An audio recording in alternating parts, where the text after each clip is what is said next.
ఆకాశవాణి ప్రాంతీయ వార్తలు చదువుతున్నది డివి సత్యనారాయణ. ముందుగా ముఖ్యాంశాలు. రాజధాని కోసం భూములిచ్చిన ఏ రైతుకు అన్యాయం జరగనీయమని ముఖ్యమంత్రి నారా చంద్రబాబు నాయుడు స్పష్టం చేశారు. తీర ప్రాంతంలో కోత నివారణకు శాశ్వత పరిష్కారాలను అన్వేషించాలని ఉప ముఖ్యమంత్రి కె పవన్ కళ్యాణ్ అన్నారు.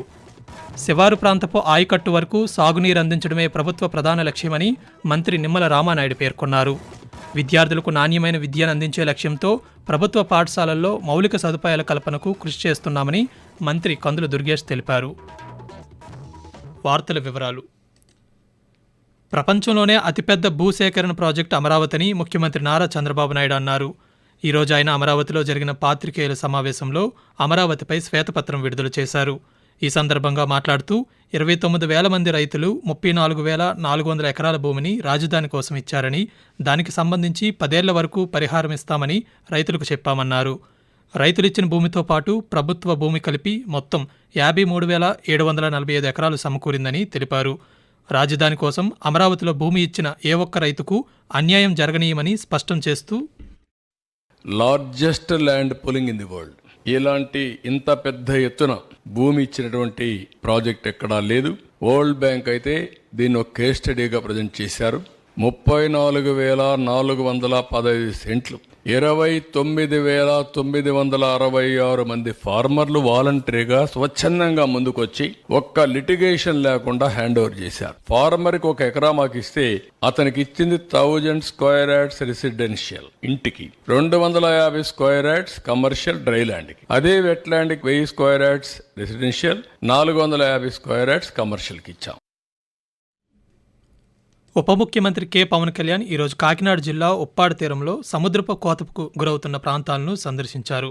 మారిటైమ్ బోర్డు, కేంద్ర ఖగోళ శాస్త్ర మంత్రిత్వ శాఖ, రెవెన్యూ అధికారులతో చర్చించి సముద్రపు కోతకు గల కారణాలను అడిగి తెలుసుకున్నారు.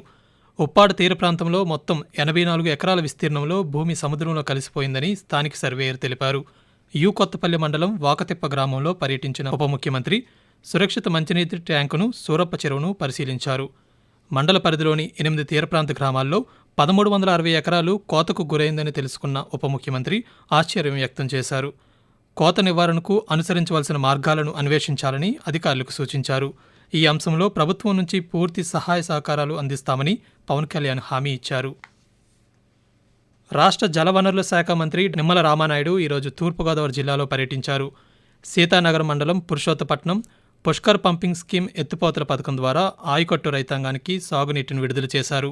ఈ సందర్భంగా మంత్రి మాట్లాడుతూ, శివారు ప్రాంతపు ఆయకట్టు వరకు సాగునీరు అందించడమే ప్రభుత్వ ప్రధాన లక్ష్యమని పేర్కొన్నారు.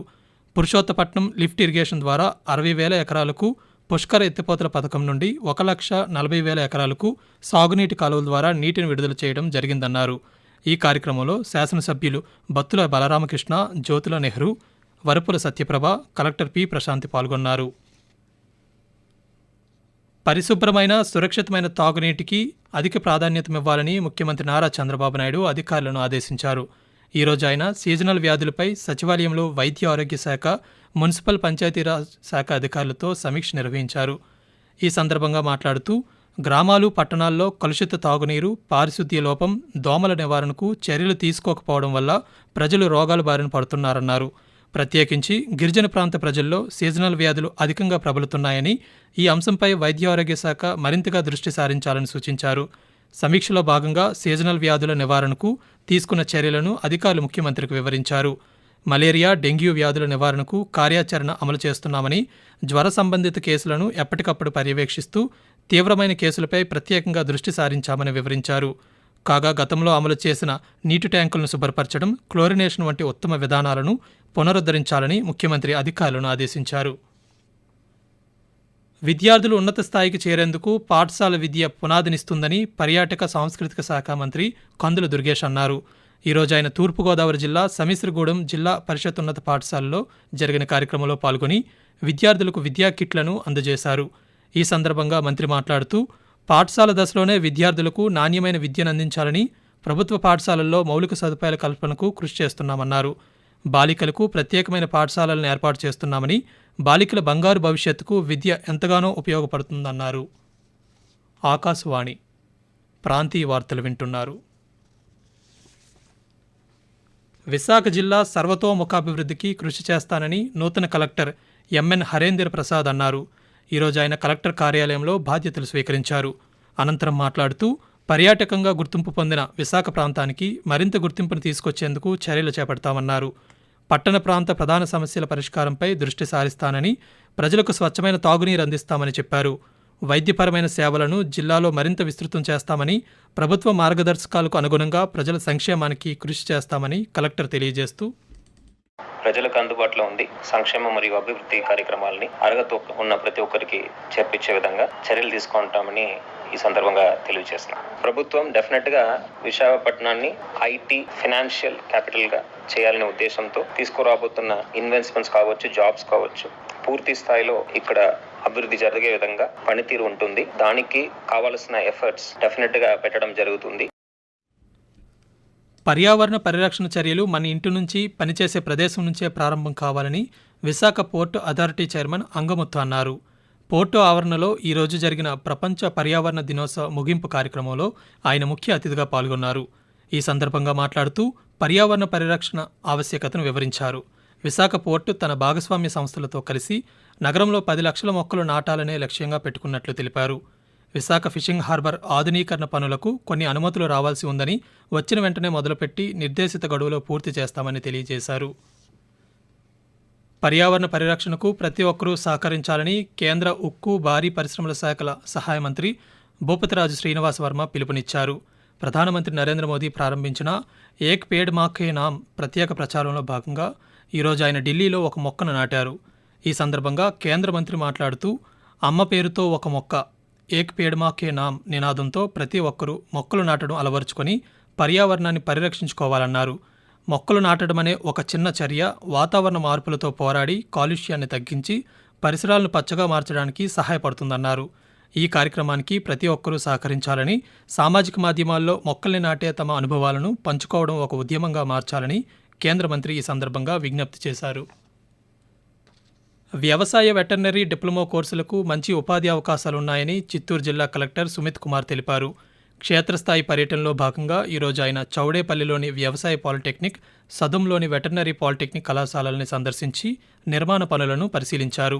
ఈ సందర్భంగా మాట్లాడుతూ త్వరితగతిన ఉపాధి అవకాశాలు పొందేందుకు వ్యవసాయ వెటర్నరీ డిప్లొమా కోర్సులు తోడ్పడతాయన్నారు. వ్యవసాయ, పశు ఆధారిత రంగాలపై ఆసక్తి కలిగిన వారంతా ఈ కోర్సులను పూర్తి చేసి ఉపాధి అవకాశాలను మెరుగుపరుచుకోవాలని సూచించారు. అటల్ ఇన్నోవేషన్ మిషన్ను సమర్థవంతంగా వినియోగించుకొని విద్యార్థుల్లోని సృజనాత్మకతను వెలికితీయాలని విజయనగరం జిల్లా సంయుక్త కలెక్టర్ కె కార్తీక్ ఆకాంక్షించారు. ఈరోజు జరిగిన జిల్లా స్థాయి సమీక్షా సమావేశంలో ఆయన మాట్లాడుతూ విద్యార్థుల నూతన అభ్యాస విధానాల కోసం 2016వ సంవత్సరంలో కేంద్ర ప్రభుత్వం ఈ కార్యక్రమాన్ని ప్రారంభించిందన్నారు. దీనికోసం జిల్లాలో 42 పాఠశాలలను ఎంపిక చేశామని, 6 నుంచి 12వ తరగతి వరకు ఈ కార్యక్రమాన్ని అమలు చేస్తున్నామని సంయుక్త కలెక్టర్ వివరించారు.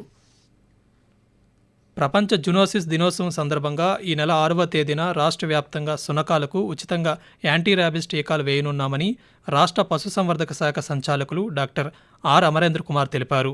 ఈ మేరకు ఒక ప్రకటన చేస్తూ రాష్ట్ర వ్యాప్తంగా అన్ని పశు వైద్యశాలల్లో వేసేందుకు 5,70,000 యాంటీ ర్యాబిస్ టీకాలు సిద్ధం చేశామని తెలిపారు.